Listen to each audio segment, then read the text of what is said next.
Neoliberalismo, não?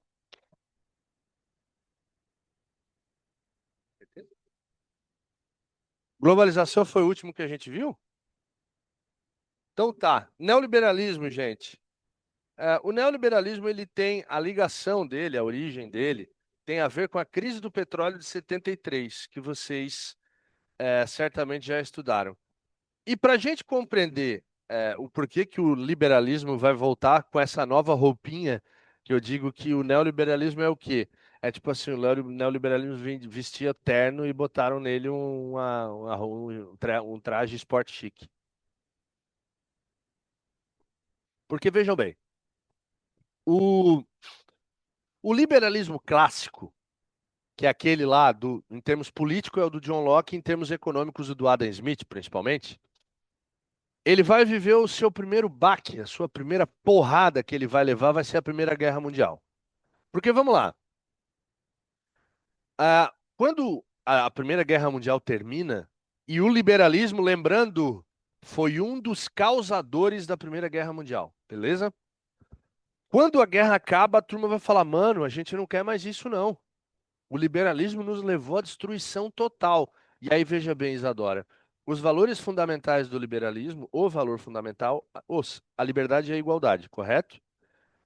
Em termos de liberdade e igualdade, quando você nega isso, e é o que foi negado depois da Primeira Guerra, tipo, não queremos mais isso, porque isso nos levou à destruição total, o que que vai surgir? Duas ideologias, que surgir não, né? Vai se fortalecer. Duas ideologias que não levam em conta muito bem a liberdade, que é o quê? O socialismo da Revolução Russa e o fascismo, que vão ser as duas ideologias que vão polarizar no pós-guerra. Tá, professor, mas o liberalismo tomou essa porrada só? Não, tomou a da crise de 29 também. Na crise de 29, o mundo inteiro falou: Meu Deus, de novo o liberalismo acabou com as nossas vidas, não queremos mais saber de liberalismo. Aí mesmo que o nazismo se fortalece, e aí a coisa vai para a ponto de gerar a Segunda Guerra Mundial, que termina em 45. Terminando a Segunda Guerra Mundial, os caras, o povo vai olhar o seguinte, mano, que confusão foi essa do século XX? O século XX é só os fortes que conseguem o século XX. Porque vamos lá. Pô, a gente era liberal, aí o liberalismo destruiu tudo. Massa. Aí o que aconteceu? A gente não queria mais ser liberal. Daí, ou a gente era comunista ou a gente era fascista. Aí uma parte virou fascista e outra parte virou comunista. E vai, só a Inglaterra e os Estados Unidos mantinham ainda a chama liberal acesa, porque a França já estava tomada pelos nazistas. Aí você fala, não, beleza. Então agora é o fascismo. Aí se descobre o que o fascismo fez, o nazifascismo fez, fala, mano, isso aqui não dá mais. E emerge uma superpotência, que é a União Soviética comunista. Do outro lado, uma superpotência, que é os Estados Unidos liberal. Só porque é o seguinte, qual que é o problema dos Estados Unidos se venderem como liberais nesse momento? Vocês já estudaram com o meu querido amigo Ricardo o Plano Marshall. O Plano Marshall foi um plano econômico dos Estados Unidos no pós-Segunda Guerra Mundial para ajudar os países destruídos pela guerra, correto? O que que era isso? Isso era contribuir para a reconstrução dessas nações para quê? Para que elas, o mais rápido possível, recuperassem a sua capacidade de sobreviver com dignidade. A mesma coisa aconteceu com ajudas à Europa, né? É, porque vejam bem, era necessário evitar o que aconteceu depois da Primeira Guerra Mundial, em que os Estados Unidos não ajudaram como deveriam a Europa e preocuparam-se só em vender os seus produtos, vender os seus produtos. Isso vai gerar a crise de 29 e o surgimento do nazifascismo. Então, depois da Segunda Guerra Mundial, surge o tal do welfare state, ou melhor, estado de bem-estar social, que é uma nova modalidade do capitalismo. É um capitalismo menos, eu diria, ele é menos explorador, que é um modelo basicamente adotado na Europa Ocidental, na maioria dos países, até hoje, com algumas exceções. Que basicamente é esse modelo que dá dignidade para todo mundo que vive e trabalha. Então é difícil você encontrar pobreza na Europa. Os europeus deixam pobreza em vários outros lugares do mundo, mas na Europa não, é difícil. A coisa que até nos Estados Unidos que tem, que é uma economia capitalista liberal. Agora, vamos lá. A partir dessa situação, você passou o slide aí, não é para estar na indústria cultural, não. Presta atenção no serviço aí, Piazada. Aí o que acontece? Não, eu não tô com passador. Ah, tá aqui? Mas eu tenho certeza que foi você que passou. Não, é aquela história. Igual um amigo meu uma vez derrubou 2 litros de Coca-Cola na mesa. Quem é que tava na mesa? Ele. Ele. Ele derrubou 2 litros de Coca-Cola e olhou e falou assim: ó, não foi minha culpa. Eu falei, cara, se a culpa não foi tua, foi de quem? Só tava tu ali, mas tudo bem. Aí vamos lá. Quando vem depois da Segunda Guerra, o liberalismo ele dá uma enfraquecida. E aí fica o estado de bem-estar social, o capitalismo liberal americano e do outro lado o socialismo, né? O socialismo soviético. Aí, cara, vejam bem a situação, que doideira que é. Quando chega em 73, por conta das guerras árabes israelenses, a OAPEP, não, a OPAEP, Organização dos Países Árabes Exportadores de Petróleo, ela mete um tarifaço à la Trump, assim, em cima da venda de petróleo para os países acusados de serem apoiadores de Israel contra os países árabes israelenses, árabes muçulmanos. Isso fez com que o preço do barril de petróleo, principalmente para o Ocidente, explodisse, tipo assim, 3 vezes mais caro do que era, 4 vezes mais caro. Aqui no Brasil, inclusive, isso gerou o pró-álcool, que foi um movimento no governo Geisel para desenvolver um combustível novo, que seria o álcool, né? O que gerou a maior praga da história da humanidade, que é o Chevette a álcool. Vocês não viram isso, mas se vocês verem um dia, vocês vão concordar comigo. E aí surge a questão. Olha só, gente. Olha o recado que essa organização dos países árabes exportadores de petróleo deu para o mundo. O recado foi o seguinte: a hora que eu quiser, eu quebro o mundo. Por quê? O petróleo está na minha mão. É claro que eles não vão escolher quebrar o mundo, porque eles também vão quebrar, eles não vão ganhar o dinheiro. Mas era óbvio que os países ocidentais estavam reféns da matriz energética e desses países que tinham muito petróleo. E aí, lógico, vai vir todo um debate acadêmico se isso é certo, se isso não é certo, até que na Universidade de Chicago, o polo liberal do mundo vai surgir, principalmente através de um economista chamado Milton Friedman, vai surgir o neoliberalismo, que trazia ideias como a não intervenção do. O que eu costumo dizer que é o seguinte: sabe quando é, tipo assim, domingo. Domingo é um dia de almoçar com a família, não é? Aí domingo, cada família tem um costume. Tem um pai que gosta de fazer um churrasco no domingo, tem, às vezes a mãe se inspira e vai para a cozinha e faz uma coisa bacana, ou às vezes vai almoçar em algum lugar, fora, ou vai almoçar na casa dos familiares, né, que reúne a família toda. Cada família tem um jeito. Mas vamos imaginar que seja o seguinte, não. Domingo é o dia que meu pai gosta de fazer um churrascão pra gente. Aí você adora o churrasco do seu pai e tal. E ele faz churrasco, você come um monte, sobra. Aí chega a noite, você tá preparado pro segundo tempo, né? Ah, vou botar aquele pratinho lá pra esquentar, aquela comida gostosa do pai e da mãe, só a maionese que não, pra não dar problema. Aí você bota no. O que que é isso? O neoliberalismo é você pegar o pratinho, aquele do meio-dia, e colocar no micro-ondas por 3 minutos e retirar. O que que foi feito? Foi pego o liberalismo clássico do Adam Smith, junto com algumas contribuições do Hayek, do Mises, foi colocado no micro-ondas, roda aí 3 minutinhos, tirou. Tá aqui o neoliberalismo, pronto. Era a recuperação das premissas liberais que estavam em descrédito desde 29, certo? E aí, quem vão ser os grandes propagandeadores disso? Principalmente Margaret Thatcher, que era a primeira-ministra do Reino Unido, e o Ronald Reagan. Que hora que acaba essa aula aqui? 11h35, né? E o Ronald Reagan, presidente dos Estados Unidos, que vão defender esses pressupostos da não intervenção do Estado na economia, redução das tarifas alfandegárias, ou seja, o Trump é um antiliberal com seu tarifaço. Controle fiscal das contas públicas, que é uma coisa que os Estados Unidos perderam ao longo dos anos 80, 90, 80 para frente, né? Ah, reforma previdenciária para evitar gastos excessivos com idosos. Os liberais, Isadora, não gostam dos idosos, porque os idosos não produzem mais, certo? E a abertura total da economia para corporações estrangeiras, o fim de barreiras nacionais, criação de empresas transnacionais e essa situação toda.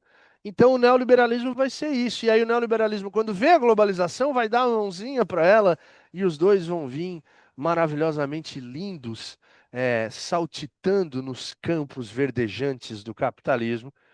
E hoje o neoliberalismo vai se machucar aí não, hein? E hoje o capitalismo neoliberal é a grande prática do Ocidente, principalmente uma prática imposta aos países periféricos, como é o caso do Brasil. O Brasil é um país, em termos de política econômica, o Brasil é um país neoliberal desde o governo do Collor. Ah, não mudou? Não, não mudou. Então por que que as pessoas estão brigando nas ruas por política? Porque geralmente as pessoas não sabem o que estão falando. Mas do ponto de vista de matriz econômica, de projeto de país, o projeto neoliberal é o mesmo desde o Collor. Muda algumas coisinhas aqui e ali, mas o projeto é o mesmo. Vamos falar agora sobre indústria cultural. Galera, a indústria cultural, eu gosto muito desse conteúdo, porque a indústria cultural, ela parte de um momento em que o capitalismo percebeu, Laura, né? A Lara é a outra, né? Isso, a Laura. Tem uma coisinha aqui. O capitalismo percebeu que ah, os nossos hábitos, eles podem virar uma fonte de dinheiro. Que hábitos? Os nossos hábitos culturais. A música que nós ouvimos, o filme que nós gostamos de ver, a série que a gente curte e também os programas que a gente faz, as coisas que a gente opta por fazer. Qual que é o seu nome? Olha. Aham. Hã? Larissa. Você sabia que o nome da Anitta é Larissa? Legal. Pronto, era só isso que eu ia te perguntar. Não, brincadeira. Larissa, o que que você gosta de fazer nos seus momentos vagos? Eu sei que como você está numa batalha para medicina, eu sei que a maior parte do tempo você está estudando, é normal que isso aconteça. Mas tipo, sabe quando você fala assim, pô, hoje eu preciso tirar um day off. O que que você gosta de fazer? Assistir série, tipo no seu tempo livre. Você costuma, por exemplo, durante a semana, você costuma praticar alguma atividade física em algum momento? Caminhada. Aí quando você tem um tempo livre, você vê uma série, vê um filme, você gosta de algum lugar específico? Na beira-mar. Então você gosta de uma caminhada na beira-mar. Beleza, aí já junta as duas coisas, né? E você, Isadora, o que que você gosta de fazer no seu tempo livre? Dormir não vale. Dormir não vale, porque isso aí também, acho que todo mundo responderia isso, né? Assistir série. E você, garoto? Série. Alguém aqui faz alguma coisa da vida, tem uma vontade de viver um pouco maior? Você? Desenhar, legal. Percebam, eu falei das séries, mas eu tava brincando, claro. Porque percebam que é o seguinte, o tempo que a gente tem, e todos nós temos, de ver séries, eu tô vendo, por exemplo, uma série agora sobre a história do Fernando Collor de Mello, que vocês jamais veriam, claro. Mas é o que eu coisa, mas assim, é um tempo que a gente está absorvendo conteúdo cultural, concordam? E ao absorver esse conteúdo cultural, a gente muitas vezes se influencia por algumas coisas. De repente você olha e gosta da blusa da protagonista ou da forma como ela arruma o cabelo na série, e aí você faz da mesma forma, né? Agora, o grande motor da indústria cultural, sem sombra de dúvidas, foi a música, impulsionada inicialmente pelo rádio, depois pela televisão também, e hoje pela internet. Por quê? Porque a indústria cultural, ela percebeu que ela tinha condições de ditar os ritmos do que as pessoas gostam, em termos de música, né? E com o tempo, e aí os antropólogos e sociólogos vão estudar isso e vão dar o nome para esse negócio de cultura de massa, que é quando, de fato, a cultura é massificada. Mas olha só, a origem da cultura, desculpa, da indústria cultural, ela não é a questão massificada. Você sabe, eu já esqueci, Vitória. Você sabe qual é o primeiro grande é, é, fenômeno da indústria cultural? O rock and roll. Aleatório, né? Mas veja bem, é o Elvis Presley. Cara, o Elvis Presley é o que? Vejam bem, o rock ele estava quase pronto, porque o blues já havia evoluído aí com alguns caras importantes acelerando a música do blues, então o rock estava quase pronto. Faltava o quê no rock? O rock tem uma questão estética que precisa ser respeitada. O rock, muitas vezes, ele se afirma através da questão estética. O que que eu quero dizer com isso? Tipo assim, você pega o Rock in Rio. Que dia é hoje? Hoje é o dia da Beyoncé. Aí você vê o filme público e tal, beleza. Aí, que dia é hoje? Hoje é o dia me ajuda, artista jovem aí, da Dua Lipa. Dua Lipa, ei, Dua Lipa. Aí você vê os fãs da Dua Lipa. Que dia é hoje? Hoje é o dia do Iron Maiden. Aí filma a galera, povo diferente. Eu tô usando a palavra diferente para não usar outra palavra. Mas eu me sinto tranquilo porque eu tenho lugar de fala nisso. Você pega o quê? Um monte de gente vestido de preto, com camisa de banda, muito estranho, uma cara meio que de mal, cabeludo, né? Esperando o show. Isso é, cara, é o quê? Essa é a voz estética que o rock oferece. Especialmente nesse caso, o heavy metal, que é uma vertente específica. Então, o rock tem uma voz estética, que é o de se mostrar, a forma como ele se mostra. Faltava isso. Quem é que faz isso? O Elvis. Cara, pensem, tipo assim, você tem vó viva? Quantos aninhos ela tem?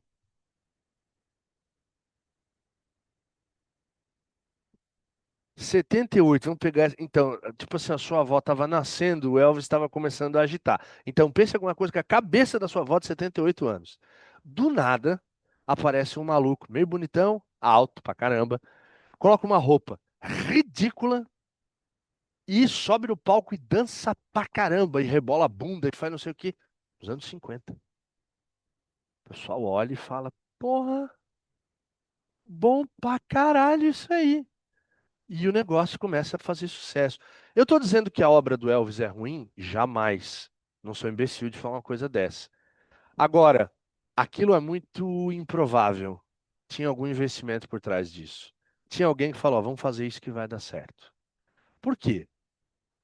Porque os Estados Unidos, que é onde esse fenômeno surge, eles viviam uma realidade muito específica. Porque vejam bem, quando a galera foi para a guerra, os homens americanos foram para a guerra, quem é que assumiu os postos no mercado de trabalho? As mulheres e os filhos desses homens.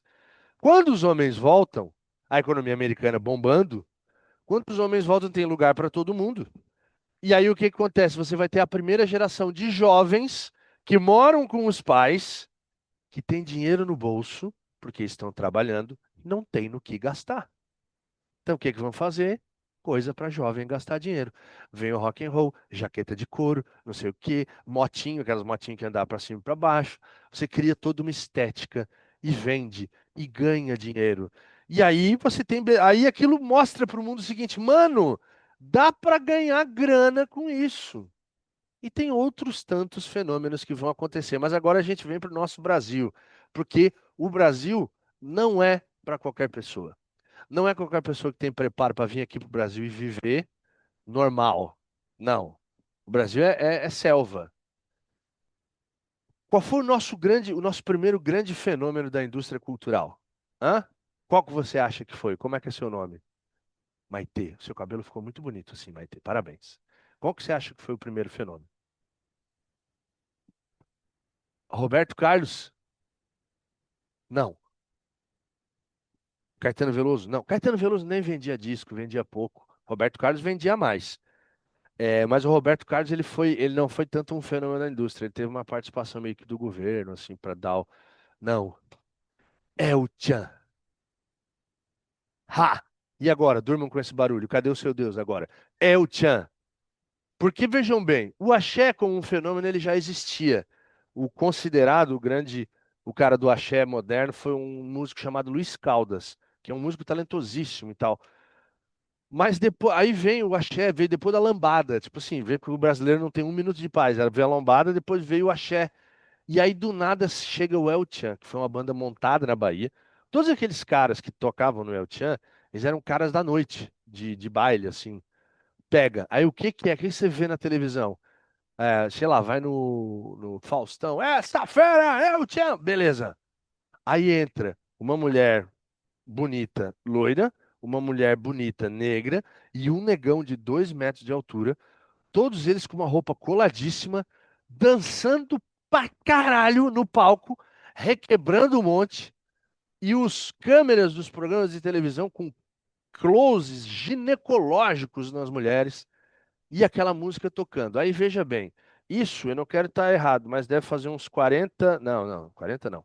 Uns 30 ou 28 anos que surgiu a grande pérola do cancioneiro popular que diz o seguinte: segura o tchan, amarra o tchan, segura o tchan, tchan, tchan, tchan, tchan. E eu pergunto para vocês, 28 anos depois, o que que é tchan? Eu tentei descobrir, eu juro para vocês. Porque a dança é o seguinte: segura o tchan, amarra o tchan. A primeira é assim, e depois é assim, e depois é assim. Beleza. Aí pela dança, eu deduzi o seguinte: bom, segura o peito, que faria sentido somente para mulher. Segura o peito, segura e pá, pá, pá, pá. Beleza. Acontece que tem um negão de 2 metros de altura que faz a mesma coisa. Portanto, não pode ser essa questão de sexualizar a mulher, que tá lá o negão fazendo também. Então, a abordagem caiu. Aí fala, beleza, o que que você segura? Amarrotear. Aí eu fui ver a letra, o restante da letra. E não existe nada na letra que faça referência ao que pode ser tchan. Só porque fazem 28 anos que o Brasil canta isso sem saber. E amarradão, amarradão. Aí a outra música do El Chan, no refrão, bota a mão no joelho, dá uma baixadinha, vai descendo gostoso, balançando a bundinha. O que que é isso? Isso é cultura de massa. Ela é feita como? Ela é feita para massificar na sua cabeça, para aquilo entrar na sua cabeça e ficar, para depois você descartar. Ela tem conteúdo? Não. Precisa pensar? Não. Tem alguma coisa para entender? Não. É só isso. Você pega, massifica e joga fora. Aí, acho que o último grande. Não, não foi o último, não, mas. Vocês lembram quando veio aquela desgraça daquele Ai Se Eu Te Pego do Michel Teló? Que aquilo, meu Deus, você não tinha sossego em lugar nenhum. Tipo assim, você entrava, entrou no mercado, tocando. Entrou no elevador, tocando. Você entrou no carro para ir para casa, tocando. Você chega em casa, tá tocando a música na sua própria casa. Aquilo era uma desgraça, minhas pernas cansaram. Aí. Mas tem um outro muito bom. Ó, eu tenho uma coisa que eu gosto de fazer, gente, que eu faço, eu peço para vocês fazerem essa reflexão, certo? Porque é o modo mais fácil que a gente tem de entender o quanto que o Brasil é bizarro. Imaginem quando tem alguma situação diferente no Brasil. Imaginem vocês explicando isso para alguém que não é brasileiro. Tipo assim, eu tenho que explicar isso para um cara, um inglês. Vamos lá, um inglês. Como vocês explicariam para um inglês a dança do creu? Vocês lembram da dança do creu? Beleza, vamos lá. O que que ele vai falar? Aquele lá é o cantor. Aí o inglês já vai olhar pro cara e falar: aquele lá, isso, aquele lá é o cantor. E que estilo ele canta? Ele canta um. Porque o cara, o inglês não tem a referência do funk. Ele canta uma música eletrônica. Tá, beleza. Tá. E aquela mulher quem é? Aquela mulher é a dançarina dele. Ele canta, tem uma bailarina junto. Beleza, é uma referência que ele tem. Até aí, ok. Agora vamos entrar na obra. Como que é a música? Aí fala assim, não, é uma música que ele fala, ele canta algumas coisas, e o refrão da música é ele falando a palavra creu em algumas velocidades diferentes. Aí o cara fala, mas o que que é creu?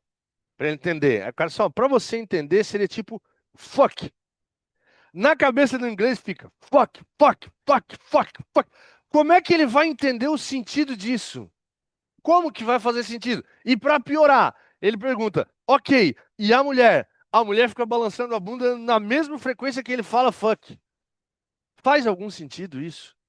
Mas é um fenômeno de indústria cultural. E a característica da indústria cultural é justamente isso. Vocês percebam que o CREO foi natural para todo mundo. Todo mundo viu. E agora, se a gente simplesmente para e fala o tamanho do absurdo que significa aquilo, aí você fala, não, beleza. Tem um outro exemplo muito bom, que é o seguinte, quando surgiu o sertanejo universitário, esse eu falo de cadeira, que esse eu tenho lugar de fala. Surgiu o Vitor e Léo, né? O Vitor e Léo lançou um álbum bom pra caramba, ao vivo, lá em Uberlândia. Eu era jovem. Esta pessoa que vos fala, que hoje anda com uma bengala de apoio, eu era jovem. Tinha lá os meus 23 tal.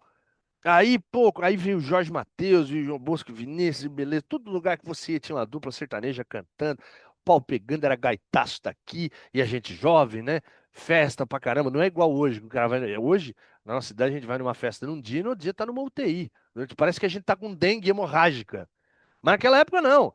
E o pau pegava, daqui a pouco sujo o Gustavo Lima. Tchê, tchê, tchê, tchê, tchê, tchê, tchê, que não sei o quê, e o pau pegava. Beleza. Esses caras hoje, esses malucos hoje, que nós escutávamos naquela época. Se o Gustavo Lima vier pra alguém da minha idade, minha geração, vem pro nosso lado, fala, tchê, tchê, tchê, tchê, tchê, ele toma um tapaço na mesma hora. Do mesmo jeito que ele vem e já volta. Então, como é que o Gustavo Lima tá cantando hoje? Que o cachaceiro virou homem de família. Hoje ele não é mais aquele cara, hoje ele é um embaixador. É o cara que canta sobre a família. Por quê? Porque ele está cantando para nós. Assim como aquele Zé Neto e Cristiano, quando ele canta aquela música, sabe aquele amor que se multiplica, que ele está falando sobre a mulher e os filhos e não sei o quê, e ele está cantando para nós, porque nós estamos velhos, nós estamos calvos, nós estamos casados ou já separados, tem criança ou pensão para resolver. Então ele está cantando para nós, não é para vocês. Isso é o quê? Isso é um público-alvo. Então, quem está por trás do negócio que fala, ô, ô Cristiano, vamos mudar o foco, que os meninos novos estão curtindo só funk. Então, vamos começar a cantar para esse pessoal nosso, que é eles que vão no nosso show. É essa a indústria cultural. E aí você vende o produto de acordo com o público. Para a gente não daria para vender algo parecido com a dança do Creu. Não tinha, porque a gente é mais velho, a gente tem um pouco mais de seletividade. Agora, quando é massificado para um público mais jovem, é diferente. Então, a cultura de massa é essa cultura descartável, diferente de cultura popular. Cultura popular é o folclore, as festas, as danças, a culinária. Essa é a cultura aí que permanece ao longo do tempo. É, como é, as ferramentas da indústria cultural é o rádio, né? O rádio é um grande. E aí, como é que funciona? Eu passei por isso. Isso é legal. Como é que funciona isso?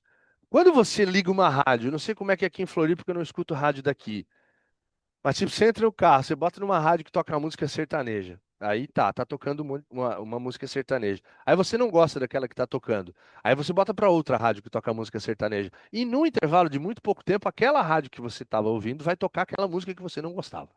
Porque todas as rádios tocam as mesmas músicas. Segmentadas, né? Então, tipo, se tiver uma rádio que só toca sertanejo e pagode, vai ser as mesmas músicas de sertanejo e pagode em todas essas rádios. Por quê? Porque isso se chama já isso é pago. É um cara que é um investidor do grupo que vai lá em São Paulo, se senta com o dono da cadeia de rádio, da rede, e fala: Ó, quanto é que custa para botar essa música aqui na rádio de vocês por um mês? Custa tantos milhões, tá aqui. Pá. Aí o cachê dos caras, que era 100 mil, vai para 900 mil. E aí esse investidor começa a recuperar o dinheiro e assim vai indo. Então hoje, por exemplo, não existe mais um fenômeno musical orgânico. Você não vai ter uma coisa, por exemplo, como a Legião Urbana, como os Paralamas do Sucesso, como o Barão Vermelho, que era uma gurizada que se reúne, faz uma banda, ensaia na garagem, escreve, dá voz a uma experiência. Não vai ter mais isso.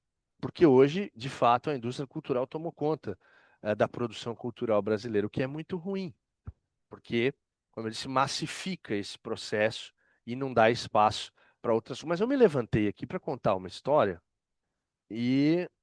Ah, tá. O negócio de pagar. Eu conheci um cara no Mato Grosso do Sul, um cara famoso. E eu perguntei, na época, isso foi 2009. 2009 ou 2010. Ele era um radialistão famoso lá. Eu perguntei para ele quanto é que é para, se eu quisesse me lançar, e quanto é que é para dar certo, para não ter erro. E naquela época ele falou assim, ó, no mínimo 2 milhões. Se você me largar 2 milhões na mão, eu faço você estourar no Brasil inteiro. Aí ele falou assim, eu nunca errei. Você precisa ter uma música que preste. Se você chegar com uma música para mim e eu falar, ó, não dá certo, eu não vou lançar. Ele falou, só teve um cara que eu errei na vida, que foi o Luan Santana. Esse o Luan Santana chegou para mim com o disco dele, eu falei que não prestava. Eu acho que ele tem razão, mas enfim. Ele falou que não prestava e não lançou. E o Luan Santana hoje é um artista consagrado. Mas ele lançou, na época, lançou o Munhoz e Mariano, lançou o Tradição, lançou o Michel Teló em carreira solo e tal. É tudo pago, cara. Não podemos cometer o erro de achar que os artistas que são lançados dessa forma não têm qualidade. A Anitta, por exemplo, foi uma artista lançada dessa forma. Alguém ousaria dizer que a Anitta não tem qualidade? Ela tem. Ela é uma artista, na minha opinião, completa. Agora, a indústria cultural funciona dessa forma em torno de massificar a situação. Pode passar. Ó, esses dois próximos assuntos. Ah, não, a cidadania não. A cidadania, gente. Cidadania é a relação que nós estabelecemos com o Estado. Então, nós somos brasileiros, a maioria aqui, eu acho que todos. Nós somos brasileiros e temos uma relação com o Estado brasileiro. Essa relação é baseada em direitos e deveres. Os meus direitos eu cobro que o Estado dê e os meus deveres eu não cumpro. Não, brincadeira. Mas geralmente no país é assim, o Brasil é. O Brasil tem um desequilíbrio terrível entre eh, reivindicar seus direitos e cumprir os deveres. O Brasil é uma máquina de reivindicar direitos. Tipo, é meu direito, eu tenho isso, protesto, vai, queima pneu, faz não sei o quê. Mas os deveres é brabo. Tudo que o brasileiro pode fazer para sonegar um imposto, para corromper a máquina pública, ele faz. Se aquilo tiver em benefício dele.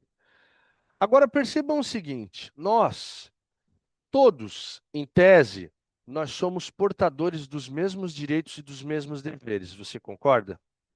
Beleza. Qual que é o seu nome, moça? Yasmin. Yasmin, aqui você mora aqui em Florianópolis? Você mora em qual localidade? Costeira, lá na Costeira. Bom, Costeira tem umas histórias boas lá. Ô Yasmin, se você chegar na Costeira, vamos imaginar tipo é um sábado, certo? Você está em casa, e aí você decide pegar, você está com fome, não tem o que comer em casa, sei lá, você fala, ah, eu vou lá fazer um lanche. Aí tem um lanche, sei lá, comer um podrão, né, desses aí.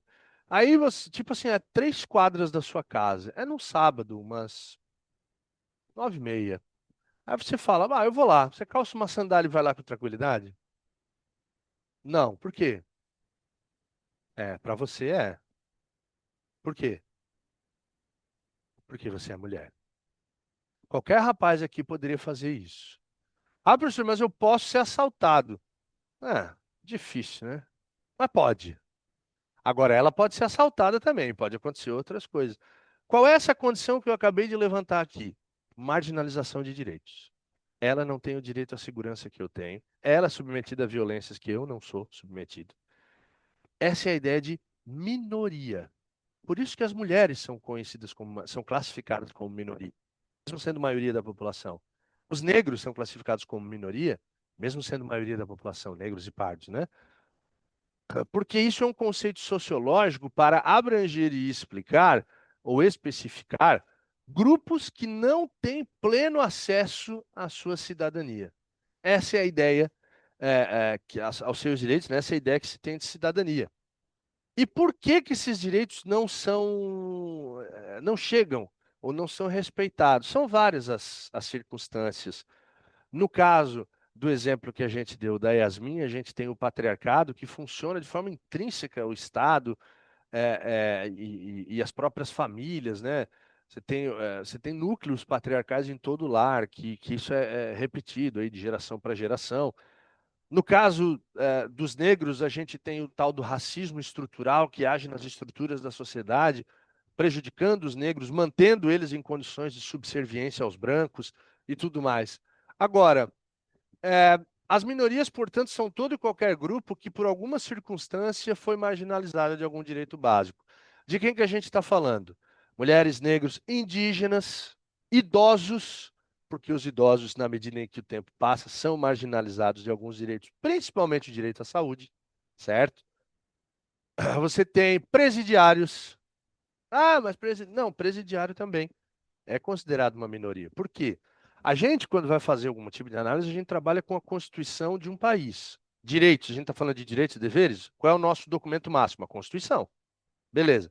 Lá na Constituição, está escrito que os presos têm que estar do jeito que eles estão hoje em dia? Não, pelo contrário. Está dizendo que o sistema carcerário tem que ressocializar, que ele tem que oferecer condições para que o preso retorne para a sociedade. Isso não acontece, portanto, ele está marginalizado de um direito dele. Correto? Ah, outros exemplos importantes, indígenas. Indígenas é um caso. Atualmente, inclusive, nós temos no Brasil um ministério né? Acho que é, eu não tenho certeza, mas acho que é Ministério dos Povos Originários, alguma coisa assim. É a, é a Guajajara, Sônia Guajajara, que é a ministra. Por que um ministério desse? Estou falando a teoria, né, gente? Para garantir que os direitos das populações indígenas sejam respeitados. Entre eles o quê? O direito à preservação cultural, entre eles também o direito à demarcação de terras, o respeito à soberania da terra indígena, para que o Estado persiga, puna e prenda grileiros, madeireiros, mineradores e por aí vai. Então, esse é o conceito sociológico de minorias que de repente pode aparecer aí na prova da UFSC, que eles também gostam muito desse assunto. Não tem como a gente seguir mais, porque já é 11h35, 4 na verdade, vai virar 35 agora. E é isso, alguma pergunta? Não? Então até semana que vem. Obrigado pela atenção de vocês.